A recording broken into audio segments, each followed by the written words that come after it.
نحمده ونصلي على رسوله الكريم اما بعد فاعوذ بالله من الشيطان الرجيم بسم الله الرحمن الرحيم رب اشرح لي صدري ويسر لي امري واحلل عقدة من لساني يفقهوا قولي۔ السلام علیکم ورحمۃ اللہ وبرکاتہ۔ ناظرین، پروگرام دعا کیجیے کے ساتھ آپ کی خدمت میں حاضر ہے۔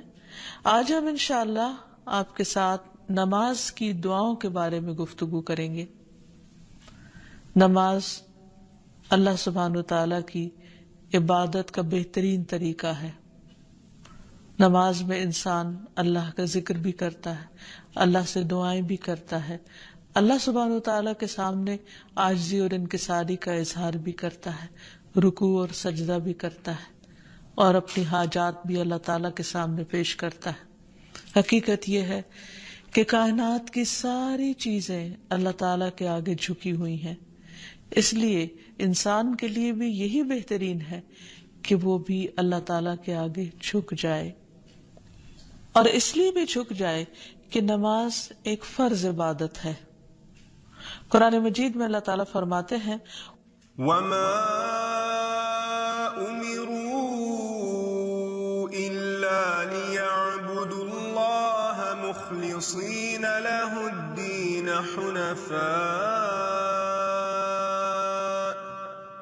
حُنَفَاءَ وَيُقِيمُوا الصَّلَاةَ وَيُؤْتُوا الزَّكَاةَ وَذَلِكَ دِينُ الْقَيِّمَةِ، اور انہیں اس کے سوا حکم نہیں دیا گیا کہ وہ اللہ کی عبادت کریں، اس حال میں کہ اس کے لیے دین کو خالص کرنے والے، ایک طرف ہونے والے، اور نماز قائم کریں اور زکوٰۃ دیں، اور یہی مضبوط ملت کا دین ہے۔ یعنی اصل دین یہی ہے کہ انسان کے اندر اخلاص ہو، انسان اپنے دل کو اللہ تعالی کی طرف راغب کرے، اپنے باقی اعضاء کو نماز کی صورت میں، اور اپنے مال کو یعنی بدنی اور مالی عبادات اللہ سبحانہ وتعالی ہی کے لیے خالص کر لے۔ پھر اسلام کا دوسرا بڑا رکن ہے نماز۔ اسلام کی بنیاد 5 چیزوں پر ہے، جن میں سب سے پہلے توحید ہے، اور پھر دوسرا ذکر نماز کا آتا ہے۔ نبی صلی اللہ علیہ وسلم نے بار بار اس کی تلقین فرمائی۔ ایک دیہاتی آپ کی خدمت میں حاضر ہوا اور عرض کیا، یا رسول اللہ صلی اللہ علیہ وسلم، اسلام کیا ہے؟ آپ نے فرمایا، دن رات میں 5 نمازیں پڑھنا۔ اس نے پوچھا، کیا ان کے علاوہ بھی مجھ پر کوئی نماز فرض ہے؟ آپ نے فرمایا نہیں۔ تو گویا یہ ایک بیسک منیمم ریکوائرمنٹ ہے کہ ہر انسان اپنے رب کے سامنے، یعنی ہر مومن اپنے رب کے سامنے دن میں 5 بار جھکے اور وقت کی پابندی کے ساتھ حاضری دے۔ پھر اسی طرح اللہ سبحانہ وتعالی دن میں 2 بار فرشتوں سے بندوں کی نمازوں کی رپورٹ لیتے ہیں، خبر لیتے ہیں۔ رسول اللہ صلی اللہ علیہ وسلم نے فرمایا، تمہارے پاس دن اور رات میں فرشتے باری باری آتے ہیں، اور وہ نماز فجر اور نماز عصر میں جمع ہوتے ہیں۔ جو فرشتے رات کو تمہارے پاس رہیں وہ آسمان پر جاتے ہیں، تو ان کا رب ان سے پوچھتا ہے، حالانکہ وہ اپنے بندوں کا حال خوب جانتا ہے، کہ تم نے میرے بندوں کو کس حال میں چھوڑا؟ وہ کہتے ہیں، ہم نے اس حال میں چھوڑا کہ وہ نماز پڑھ رہے تھے، اور اس حال میں ان کے پاس پہنچے کہ وہ نماز پڑھ رہے تھے۔ تو اللہ سبحانہ وتعالی انسان سے کوئی رزق نہیں چاہتے، انسان سے کیوں؟ تو اللہ سبحانہ وتعالی نے بندوں کو پیدا ہی اپنی عبادت کے لیے کیا ہے۔ وہ ان سے دنیا کا مال یا رزق نہیں چاہتے، وہ چاہتے ہیں کہ بندے اپنی بندگی کا ثبوت دیں، اور اس کے لیے وہ طریقہ اختیار کریں جو اللہ تعالیٰ نے خود ان کو اس کام کے لیے سکھایا ہے، یعنی نماز۔ پھر اس کے علاوہ یہ بات بھی یاد رہے کہ نماز صرف ایک فریضہ ہی نہیں، یا نماز صرف اللہ سبحانہ وتعالی کا حکم ماننا ہی نہیں، بلکہ نماز انسان کے گناہوں کی آگ کو بجھانے کا کام بھی دیتی ہے، یعنی خود انسان کے لیے پیوریفیکیشن اور تزکیہ کا کام کرتی ہے اور اس کو برے انجام سے بچاتی ہے۔ رسول اللہ صلی اللہ علیہ وسلم نے فرمایا، جب ہر نماز کا وقت شروع ہوتا ہے تو ایک منادی کو بھیجا جاتا ہے، یعنی جو آواز لگاتا ہے، وہ یوں اعلان کرتا ہے، آدم کے بیٹو اٹھو اور اس آگ کو بجھاؤ جو تم نے اپنے نفسوں کے لیے جلائی ہے۔ تو وہ کھڑے ہوتے ہیں اور وضو کرتے ہیں تو ان کی آنکھوں سے گناہ جھڑ جاتے ہیں، اور جب وہ نماز پڑھتے ہیں تو اس اور سابقہ نماز کے درمیانی وقفے میں ہونے والے گناہ بخش دیے جاتے ہیں۔ پھر وہ لوگ گناہ کر کے آگ جلاتے ہیں۔ جو ہی ظہر کی نماز کا وقت ہوتا ہے تو اعلان کرنے والا اعلان کرتا ہے، بنو آدم اٹھو اور اس آگ کو بجھاؤ جو تم نے اپنے نفسوں کے لیے جلائی ہے۔ اور یہ اعلان سن کر وہ کھڑے ہوتے ہیں، وضو کرتے ہیں، نماز پڑھتے ہیں، تو اس نماز اور سابقہ نماز کے مابین ہونے والے گناہ بخش دیے جاتے ہیں، اور اسی طرح باقی تمام نمازوں کے وقت بھی ایسا ہی ہوتا ہے۔ پھر یہ بھی یاد رہے کہ قیامت کے دن انسان سے سب سے پہلا سوال نماز کے بارے میں ہوگا۔ حدیث میں آتا ہے کہ اللہ تعالیٰ فرشتوں سے فرمائے گا، حالانکہ وہ خود ہی خوب جاننے والا ہے، کہ میرے بندے کی نماز دیکھو کہ کیا اس نے اس کو پورا کیا ہے یا اس میں کوئی کمی ہے۔ چنانچہ اگر وہ کامل ہوئی تو پوری کی پوری لکھ دی جائے گی، اور اگر اس میں کوئی کمی ہوگی تو اللہ تعالیٰ فرمائے گا، دیکھو کیا میرے بندے کی کچھ نوافل بھی ہیں، یعنی ایک فرض کی کمی نوافل سے پوری کی جائے گی۔ اگر نفل ہوں گے تو اللہ تعالیٰ فرمائے گا، میرے بندے کے فرضوں کو اس کے نفلوں سے پورا کر دو۔ پھر اسی انداز سے دیگر اعمال لیے جائیں گے۔ پھر اسی طرح یہ ہے کہ باقی اعمال کی درستگی کا انحصار بھی نماز کی درستگی پر ہے، کیونکہ نماز میں انسان دراصل اللہ سبحانہ وتعالیٰ کے حضور حاضر ہوتا ہے اور اس بات کا وعدہ کرتا ہے کہ ایاک نعبد، صرف تیری ہی ہم عبادت کرتے ہیں۔ اور پھر اگر نماز کے بعد یعنی سلام پھیرنے کے بعد وہ اللہ تعالیٰ کی باتیں ماننے سے انکار کرتا ہے یا اللہ تعالیٰ کی نافرمانی کرتا ہے تو پھر ایک طرح سے وعدہ خلافی کرتا ہے، اور پھر تھوڑی دیر کے بعد دوبارہ وقت ہو جاتا ہے تو دوبارہ اللہ تعالیٰ کے پاس جاتے ہوئے پھر وہ شرماتا ہے، گھبراتا ہے، اور جب وہ کہتا ہے ایاک نعبد و ایاک نستعین تو گویا اللہ تعالیٰ کو راضی کرتا ہے، لیکن پھر وہ بھول جاتا ہے اور پھر دوبارہ۔ تو اس طرح نماز انسان کو مسلسل گناہوں سے پاک کرتی رہتی ہے، بری عادات سے پاک کرتی رہتی ہے، اللہ تعالیٰ کی عبادت کے قابل بناتی ہے۔ اور پھر یہ بھی کہ نہ صرف یہ کہ انسان کی دنیاوی حالت کو درست کرتی ہے بلکہ قبر میں بھی اس کے لیے روشنی کا ذریعہ ہوگی، اس کی حفاظت کا ذریعہ ہوگی۔ اور قبر میں بندے کی حسرت کیا ہوگی؟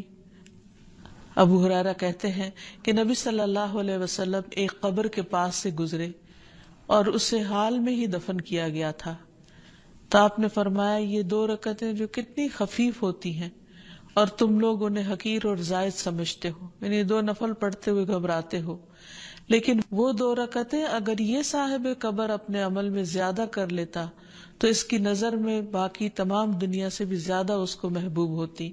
یعنی اگر وہ یہ نماز پڑھ لیتا تو اس وقت اس کو یہ نماز یعنی 2 رکعتیں جو ہیں ہر چیز سے زیادہ پیاری ہوتی جو اس وقت اس کے پاس ہے۔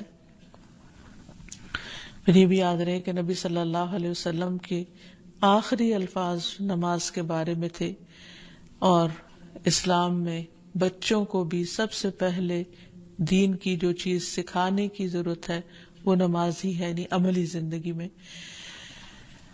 چونکہ اس نماز کے بہت سارے فائدے ہیں، اس لیے انسان کو نماز شوق کے ساتھ پڑھنی چاہیے اور اس کو اپنے اوپر بوجھ نہیں سمجھنا چاہیے۔ نماز اللہ سبحانہ وتعالیٰ کی رحمت کا ذریعہ ہے۔ اللہ تعالیٰ فرماتے ہیں وَأَقِيمُوا الصَّلَاةَ وَآتُوا الزَّكَاةَ وَأَطِيعُوا الرَّسُولَ لَعَلَّكُمْ تُرْحَمُونَ، نماز قائم کرو، زکوٰۃ ادا کرو، رسول کی اطاعت کرو تاکہ تم پر رحم کیا جائے۔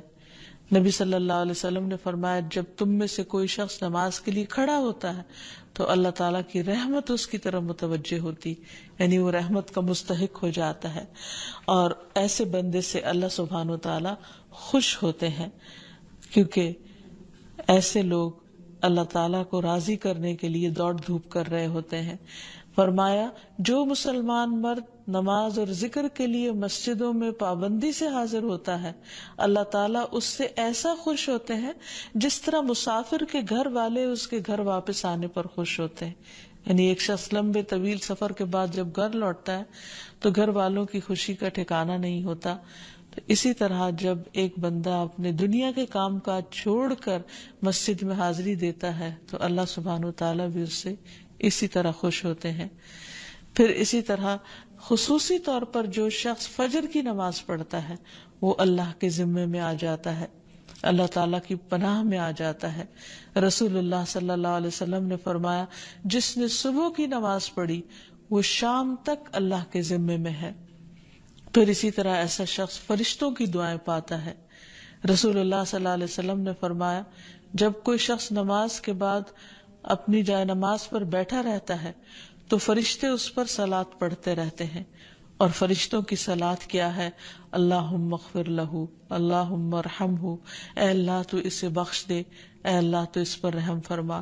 تو اس سے یہ بھی پتہ چلتا ہے کہ نماز کا سلام پھیرتے نہیں اٹھ جانا چاہیے، بلکہ اپنی جگہ پر بیٹھ کر دعا کرنی چاہیے، ذکر کرنا چاہیے، اور خاص طور پر اگر ایک نماز کے بعد دوسری نماز کا انتظار کرنا پڑے تو اس سارے وقت میں، اس سارے عرصے میں ایسا شخص فرشتوں کی دعائیں لیتا رہتا ہے۔ پھر اسی طرح یہ ہے کہ نماز سے انسان کے گناہ جھڑتے ہیں، اس کے بوجھ ہلکے ہوتے ہیں، اور پھر انسان کو پاک کرنے کا ذریعہ بنتی ہے۔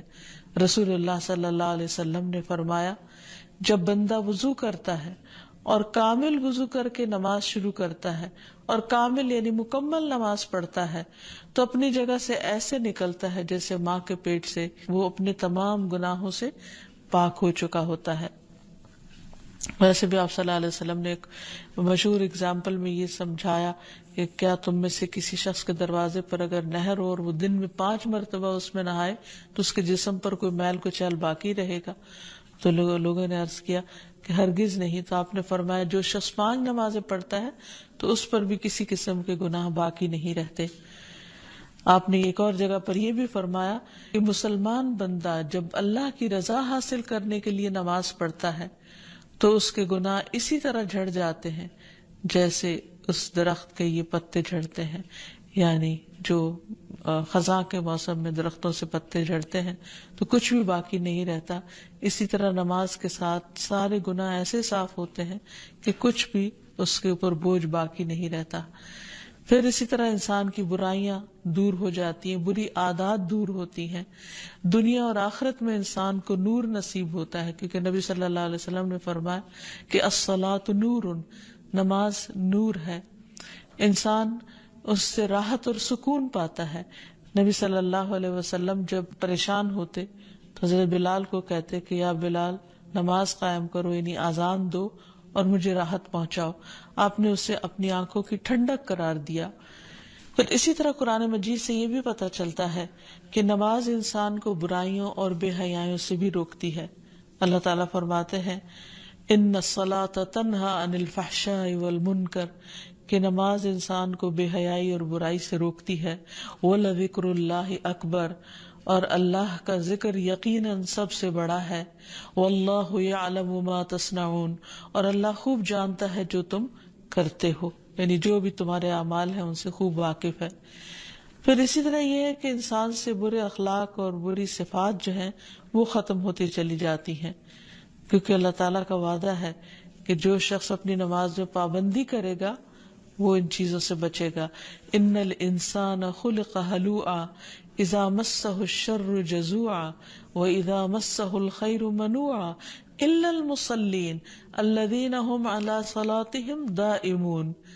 بلا شبہ انسان تھوڑ دلا بنایا گیا ہے، جب اسے کوئی تکلیف پہنچتی ہے تو گھبرا اٹھتا ہے، جب اسے مال ملتا ہے تو بخیل بن جاتا ہے، سوائے نماز ادا کرنے والوں کے جو اپنی نماز پر ہمیشگی اختیار کرتے ہیں، یعنی ایسے لوگ پھر ان برائیوں سے بچ جاتے ہیں۔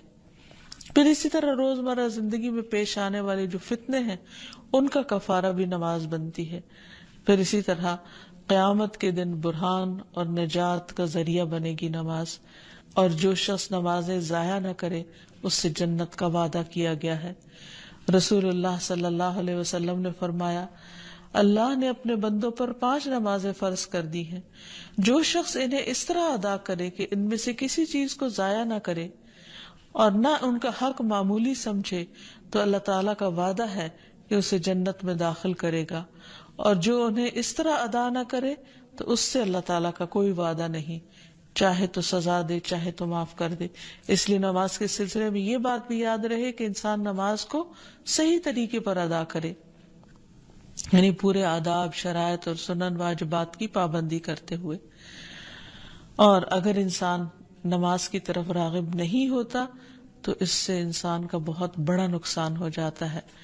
اللہ سبحانہ و تعالیٰ قرآن مجید میں فرماتے ہیں وَأَقِيمُوا الصَّلَاةَ وَلَا تَكُونُوا مِنَ الْمُشْرِكِينَ، نماز قائم کرو اور مشرکین میں سے نہ ہو جاؤ. یعنی نماز جو ہے وہ انسان کی توحید کی علامت ہے، انسان کے ایمان کی گواہی ہے.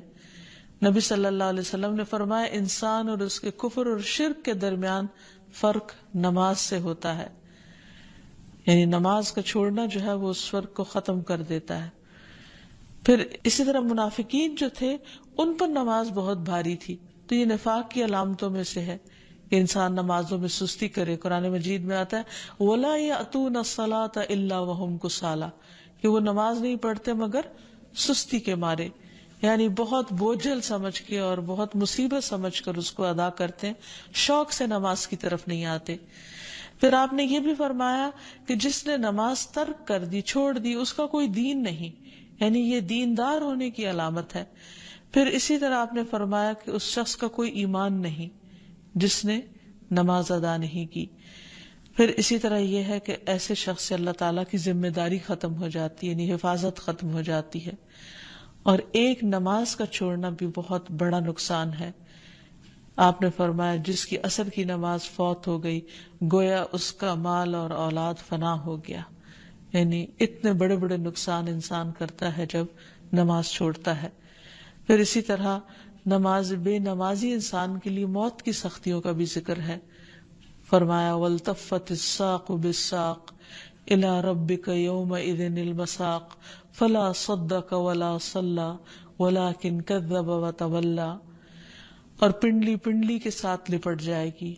اس دن تیرے رب ہی کی طرف روانگی ہے، سو اس نے نہ تصدیق کی اور نہ نماز ادا کی، لیکن اس نے جھٹلایا اور منہ پھیرا. یعنی یہ موت کے دن کا منظر ہے کہ اس وقت انسان کی حالت کیا ہوگی اگر وہ دنیا میں اللہ کی عبادت نہیں کرتا اور نماز نہیں پڑھتا. اسی طرح نماز سے غافل جو ہے اس کے لیے قبر میں بھی سزا بتائی گئی. سمرہ بن جندب کہتے ہیں نبی صلی اللہ علیہ وسلم کے خواب کو بیان کرتے ہوئے آپ نے فرمایا کہ جس ایک شخص کو دیکھا آپ نے کہ جس کا سر پتھر سے کچلا جا رہا تھا، وہ قرآن کا حافظ تھا مگر وہ قرآن سے غافل ہو گیا تھا اور فرض نماز پڑھے بغیر سو جایا کرتا تھا. یعنی ایون اگر کسی نے قرآن مجید حفظ کر رکھا ہے تو وہ بھی فائدہ نہیں دے گا جب تک کہ انسان نماز کی پابندی نہ کرے. پھر اسی طرح قرآن مجید میں ان لوگوں کے لیے بھی وعید ہے جو نمازوں کو ضائع کر دیتے ہیں. فرمایا فویل للمصلین الذین هم عن صلاتهم ساہون. پھر ایسے نمازیوں کے لیے ہلاکت ہے جو اپنی نماز سے غافل رہتے ہیں. اس آیت کی تفسیر میں مصعب بن سعد کہتے ہیں کہ میں نے اپنے والد سے کہا ابا جان، اللہ تبارک و تعالیٰ کا یہ فرمان ہے کہ الذین هم عن صلاتهم ساہون، تو ہم میں سے کون ہے جو نماز نہیں بھولتا اور کس کے دل میں خیالات نہیں گزرتے؟ تو انہوں نے کہا اس کا یہ مطلب نہیں، بلکہ اس آیت سے وقت کا ضائع کرنا مراد ہے کہ انسان فضول کاموں میں لگا رہے یہاں تک کہ نماز کا وقت چلا جائے، قضا ہو جائے یا بہت تاخیر کر دے انسان. اور پھر اہل جہنم سے لوگ، اور قیامت کے دن جب اہل جہنم سے یہ پوچھا جائے گا ما سلککم فی سقر، تم نے جہنم میں تمہیں کیا چیز لے گئی؟ قالوا لم نک من المصلین، تو وہ کہیں گے کہ ہم نماز پڑھنے والوں میں سے نہ تھے. وَلَمْ نَكُ نُطْعِمُ الْمِسْكِينَ، اور ہم مسکین کو کھانا نہیں کھلاتے تھے. وَكُنَّا نَخُوضُ مَعَ الْخَائِضِينَ، اور ہم بحثیں کرنے والوں کے ساتھ مل کر بحثیں کیا کرتے تھے. دین کو ہم نے صرف بحث مباحثے کی چیز بنا رکھا تھا، عمل کی نہیں، ایمان کی نہیں. تو اس لیے بہت ضروری ہے کہ انسان نمازوں کی پابندی کرے اور درست طریقے پر ان کو پڑھے. لیکن اگر کسی وجہ سے غفلت ہو رہی ہو، یا انسان کا دل نہ چاہتا ہو، یا اس کے لیے بوجھل ہو رہی ہو، تو انسان اللہ تعالیٰ سے دعا مانگے کہ اللہ تعالیٰ مجھے خشوع و خضوع والی نماز نصیب فرما، کیونکہ اللہ تعالیٰ کا وعدہ ہے قد افلح المؤمنون الذین هم فی صلاتهم خاشعون، یقیناً فلاح پا گئے وہ مومن جو اپنی نمازوں میں خشوع اختیار کرتے ہیں. اور پھر یہ دعا بھی پڑھتا رہے، رب اجعلنی مقیم الصلاۃ ومن ذریتی ربنا وتقبل دعا، اے میرے رب مجھے بھی اور میری اولاد کو بھی نماز قائم رکھنے والا بنا، اے پروردگار میری یہ دعا قبول فرما لے. پھر اسی طرح یہ ہے کہ انسان فرض نماز کے بعد خصوصی طور پر دعا کرے، کیونکہ وہ دعا کی قبولیت کا وقت ہوتا ہے. پھر ہر نماز کے بعد تسبیحات فاطمہ پڑھے، 33 بار سبحان اللہ، 33 بار الحمدللہ اور 34 بار اللہ اکبر. پھر معوذات یعنی سورۃ الاخلاص، سورۃ الفلق، سورۃ الناس پڑھے. پھر آیت الکرسی پڑھے.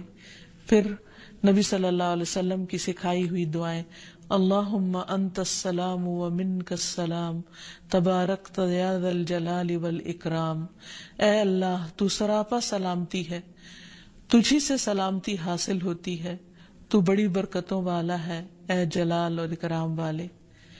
پھر اس کے بعد رب اعنی علی ذکرک و شکرک و حسن عبادتک، اے میرے رب اپنا ذکر کرنے، شکر کرنے اور بہترین انداز میں اپنی عبادت کرنے میں میری مدد فرما. پھر اللہم اغفر لی ما قدمت وما اخرت وما اسررت وما اعلنت وما اسرفت وما انت اعلم به منی انت المقدم وانت المؤخر لا الہ الا انت. اے اللہ میرے سب گناہ اور میری سب خطائیں معاف کر دے، جو میں پہلے کر چکا اور جو میں نے بعد میں کی، جو چھپے ہوئے کی اور جو ظاہر میں کی، جو میں حد سے بڑھا رہا اور جن کے بارے میں تو مجھ سے زیادہ باخبر ہے. تو ہی نیکی اور خیر میں آگے کرنے والا اور پیچھے کرنے والا ہے، تیرے سوا کوئی معبود نہیں. پھر اسی طرح لا الہ الا اللہ وحدہ لا شریک لہ لہ الملک ولہ الحمد وہو علی کل شیء قدیر. اللہم لا مانع لما اعطیت ولا معطی لما منعت ولا ينفع ذا الجد منک الجد. اللہ کے سوا کوئی معبود نہیں، وہ تنہا ہے، اس کا کوئی شریک نہیں، بادشاہت اسی کے لیے ہے اور اسی کے لیے تمام تعریفیں ہیں، اور وہ ہر چیز پر قدرت رکھنے والا ہے. اے اللہ جو کچھ تو نے دیا ہے اس سے کوئی روکنے والا نہیں، اور جو کچھ تو نے روک دیا اس سے کوئی دینے والا نہیں، اور کسی مالدار اور نصیب ور کو تیرے بارگاہ میں اس کا مال فائدہ نہیں پہنچا سکتا. پھر ایک اور دعا ہے جو نبی صلی اللہ علیہ وسلم نماز کے بعد پڑھا کرتے تھے، ہمیں بھی اس کی پابندی کرنی چاہیے. اللہم انی اعوذ بک من عذاب القبر، اللہم انی اعوذ بک من عذاب النار، اللہم انی اعوذ بک من الفتن ما ظہر منها وما بطن، اللہم انی اعوذ بک من فتنة الاعور الکذاب.